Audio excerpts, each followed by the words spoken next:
Now, we're joined now from College Green by the Respect MP George Galloway, who doesn't want PMQs to be cancelled on Wednesday. George Galloway, why not? Well, you've managed to assemble the only three people in one room in the entire country that think it's all right that we're spending £10 million on the canonisation of this wicked woman, this woman who laid waste to industrial Britain, to the north, to Scotland, to South Wales. We've already had the recall of Parliament last week, with MPs being paid up to £3,700 to fly back from the Caribbean holiday that they were on and then fly back to start their holiday again for a totally unnecessary fawning over this woman. Well, George and now Galloway, they want to cancel Prime Minister's questions. It's absurd.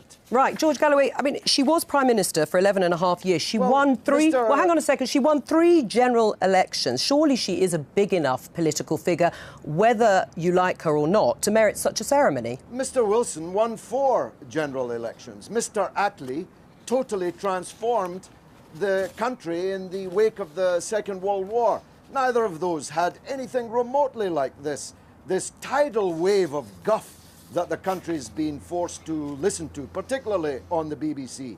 And when they bought Ding Dong, the Witch is Dead, you censored it as the only means they had of expressing their own rejection of all of this. The comparison of Margaret Thatcher with Mr Churchill is utterly absurd. We'd be conducting this conversation in German if it was not for Mr Churchill. He saved the very existence of this country, while Mrs Thatcher did her best to destroy what was good about this country, and did destroy more than a third of our manufacturing capacity, reducing us to the state we're in now. All right, George People Galloway... are very angry in Britain, and it's not reflected in your studio, and it's not reflected on the BBC. Right, but George Galloway, you're reflecting it very clearly and loudly. It's the first time you've had me on in 1 week. She died 1 week ago.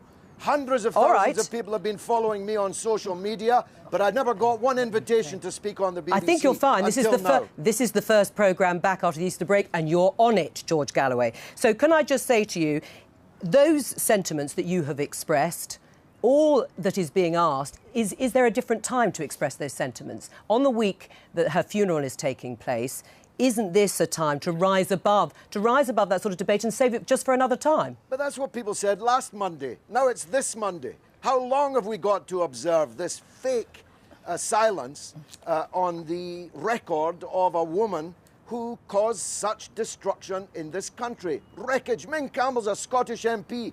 The Tories were reduced to 0, no MPs in Scotland. Their brand is utterly poisonous in large parts of the north. Well, and Ming Campbell has said he disagreed with those policies. They lost their deposit against me in the by-election. Is there a difference? Just a few weeks ago. Is there a difference, George Galloway? Because actually both Tessa Jowell and Ming Campbell have stated very clearly that they disagreed with her policies. Tessa Jowell went on marches during 2 of those elections against her policies. Is this a difference between the way you express your outrage and disgust, whether it is done in a more polite way just for this week, or whether you do it in... I'm just asking you, or whether you do it in the way that you've expressed it? Was Mrs Thatcher polite about the miners when she destroyed their communities, leaving them social slag heaps of needles and crime and vice and idleness?